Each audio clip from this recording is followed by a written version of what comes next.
Oi, gente. Para a gente não ficar sem conteúdo, a gente vai começar o nosso conteúdo por videoaula. Então, para ficar mais organizado, eu acho que é melhor a gente começar desde o comecinho, revendo alguns conteúdos que a gente já viu, e se for necessário, a gente vai continuar com videoaula para os conteúdos novos, tá bom? Então, para poder começar, a gente vai pegar a apostila de História, lá na primeira página.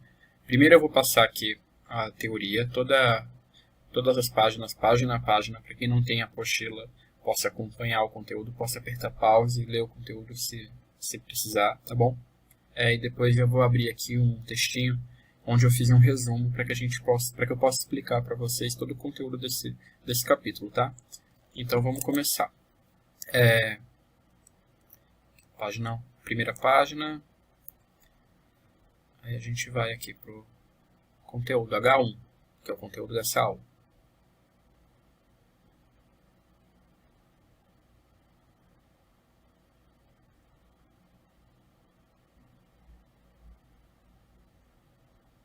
Esse eu não vou passar com calma, não. Pronto.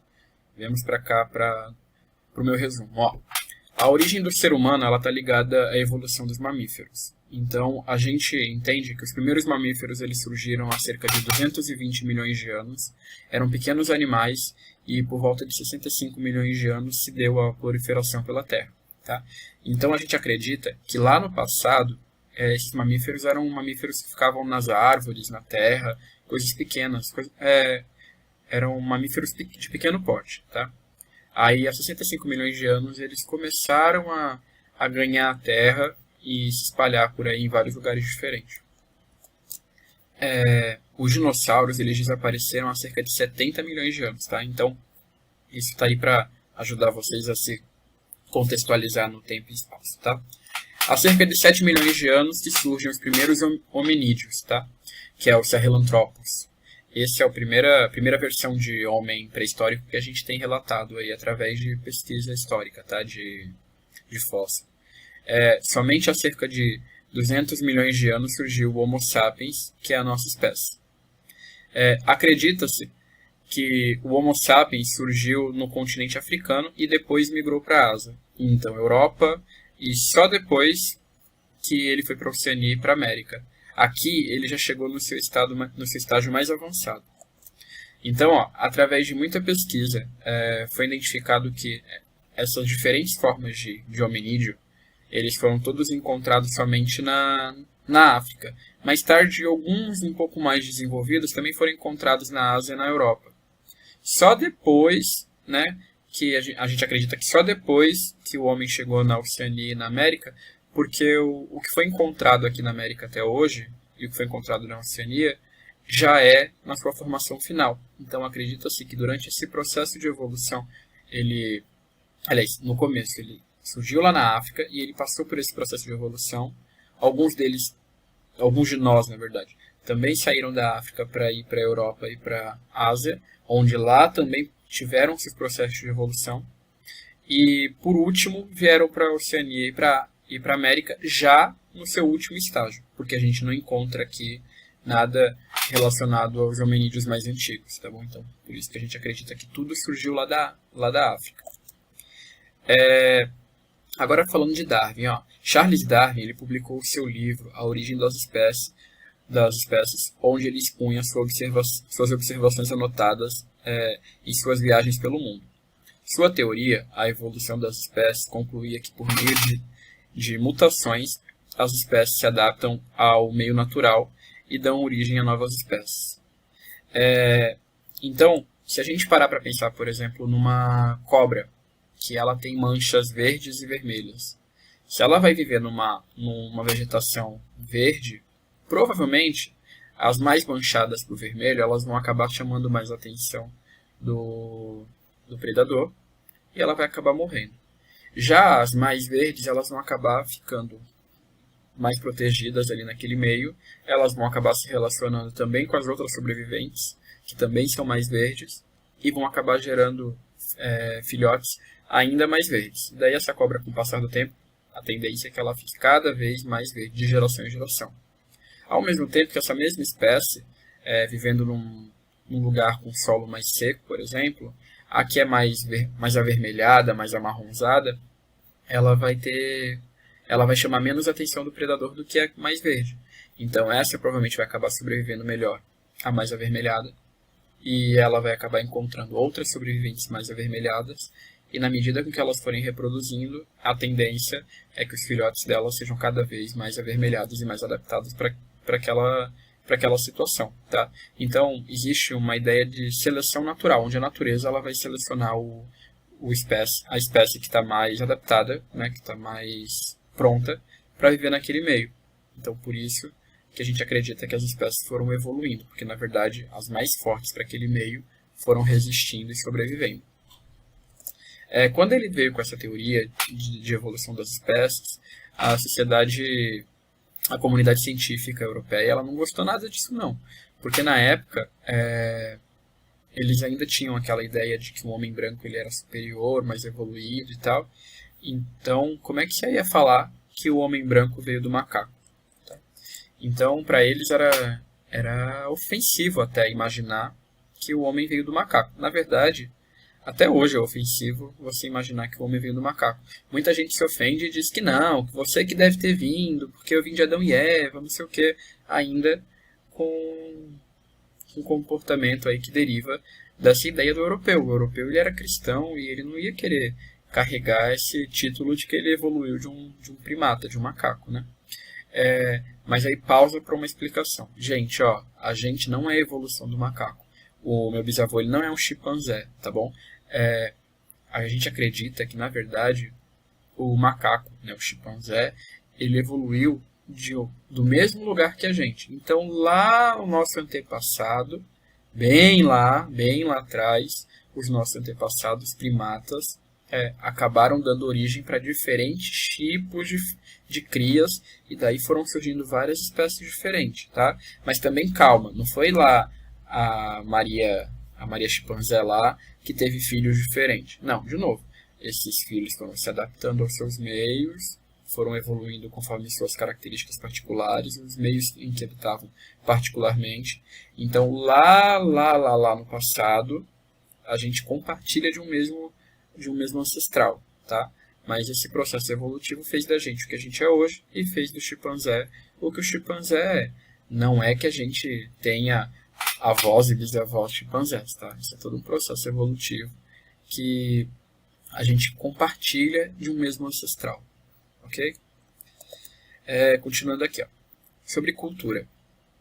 Uma das coisas que mais impressionam no homem é a sua capacidade de inventar. O homem passou a transformar a natureza e a si próprio por meio de trabalho, desenvolvendo ferramentas e instrumentos. Chamamos essa habilidade de cultura e somos os únicos capazes de influenciar a nossa própria evolução.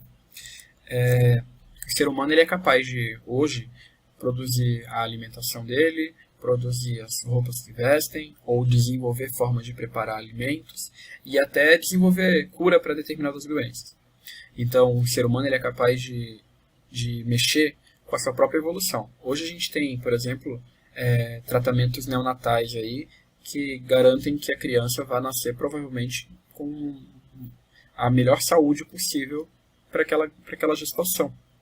Isso nenhuma outra espécie consegue. Nenhuma outra espécie consegue manipular o seu próprio desenvolvimento. Tá? Seja ele para o meio cultural, ou seja ele até para o meio biológico. Hoje a gente é capaz de arrancar um dente que está errado, ou colocar um aparelho para corrigir a nossa dentição. Nenhuma outra espécie é capaz de desenvolver a si mesma, tá bom? Agora falando das fundamentais aí, das diferenças fundamentais, ó, temos o maior cérebro em relação ao nosso corpo. Então acredita-se que de todos os primatas, o nosso cérebro é o maior quando a gente compara em dimensão de corpo e tamanho do cérebro.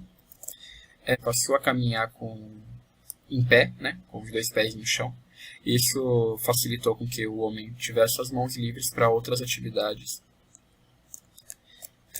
Graças ao fato de poder caminhar com os pés no chão e sem a necessidade de apoio das mãos no chão, o homem ele passa a ter as mãos livres para ele fazer outras atividades, né? Todo mundo aqui já andou mexendo no celular ou carregando alguma coisa.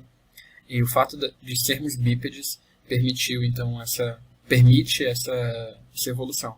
Também nenhuma outra espécie tem as mãos livres enquanto caminha. A maioria das espécies elas vão precisar apoiar as patas frontais para poder ter essa mobilidade, tá? Enquanto os pés dos macacos estão adaptados à vida nas árvores, os homens têm os pés adaptados ao andar e correr. Então, o homem africano lá, o hominídeo primata lá africano, ele precisava se adaptar a caminhar no solo. Então, ele precisava correr, ele precisava andar, ali tudo no chão. Isso permitiu com que o nosso pé acabasse adquirindo um formato diferente, que junto com a nossa coluna, então, permite que a gente fique em pé através de duas patas, e que a gente consiga aí caminhar e carregar as coisas nas nossas mãos, né? Até utilizar as mãos para poder pegar alimentos e tal nos lugares, diferente dos chimpanzés, que tem o pé adaptado para poder se pendurar melhor nas árvores. Como andar ereto gasta mais energia e esquenta, o ser humano perdeu seus pelos e passou a produzir suor para manter a temperatura do seu corpo. Quem tem cachorro, por exemplo, sabe que quando o cachorro está com calor, ele fica lá com a língua para fora para poder respirar, porque ele não produz suor. A gente, quando a gente está mais cansado, quando o nosso corpo esquenta, a gente produz o suor, a gente produz o nosso próprio líquido interno, que normalmente não tem um odor muito bom, mas esse líquido ele é super importante para a gente, porque ele é responsável pelo resfriamento. A gente tem o nosso próprio sistema de resfriamento para que o nosso corpo não superaqueça, né? E perdemos os pelos. O ser humano, com o passar do tempo, ele foi perdendo a necessidade de ter pelos. A gente ainda tem pelo na cabeça, em algumas partes íntimas, embaixo das axilas, mas com o passar do tempo a gente foi perdendo aos poucos os pelos comparado com os outros descendentes dos primatas, né? A mão possui um polegar mais longo e mais afastado dos outros dedos, permitindo o movimento de pinça. Então, ó, temos o polegar opositor, tá bom? Com isso, a gente consegue manipular as coisas com precisão, a gente consegue escrever, a gente consegue usar um ferro de solda, uma chave de fenda. E desde sempre, esse movimento aqui, desde o processo evolutivo aí, ele sempre foi super importante para que o homem pudesse ser preciso no que ele faz. Uma pessoa sem polegar, ela não consegue pegar nas coisas com a mesma precisão de uma pessoa que tem o polegar opositor, tá bom? Polegar opositor aí. Os olhos têm uma abertura maiores do que a íris, possui sobrancelhas, cílios e lábios, e a gente também possui lábios maiores, que garantem uma imensa capacidade comunicativa. O nosso olhar ele consegue se comunicar. Através desse olho a gente consegue perceber para que lado que a pessoa está olhando, até apontar com o olhar. A gente consegue expressar raiva, expressar tristeza, tudo através da nossa expressão, né, do nosso rosto. Somos comunicativos até pelo rosto, né? O nosso rosto se comunica. O surgimento do queixo, junto das mudanças na boca e garganta, também permitiram a nossa fala. Com o tempo, a gente foi adquirindo essa capacidade de emitir diversos sons, e com isso a gente aí desenvolveu a nossa capacidade comunicativa. E os nossos dentes foram adaptados à não necessidade do uso da força direta, da competição, para a sobrevivência. E a nossa capacidade de preparar os nossos alimentos também alteraram aí a nossa dentição. Os nossos dentes eles não são tão grandes como o de um primata, não são tão fortes, mas porque a gente cozinha os nossos alimentos, a gente come alimentos mais amolecidos, frutas e por aí vai. A gente é capaz de preparar o nosso alimento diferente da maioria dos animais, aliás, de todos os outros animais que comem seus alimentos de forma natural através da caça, tá? Gente, ó, esse foi o H1. Tudo que eu expliquei aqui permite que vocês consigam responder às atividades da apostila referentes ao H1. Na próxima aula a gente continua com o H2, tá bom? Espero ver vocês logo. Lavem as mãos e até logo. Tchau!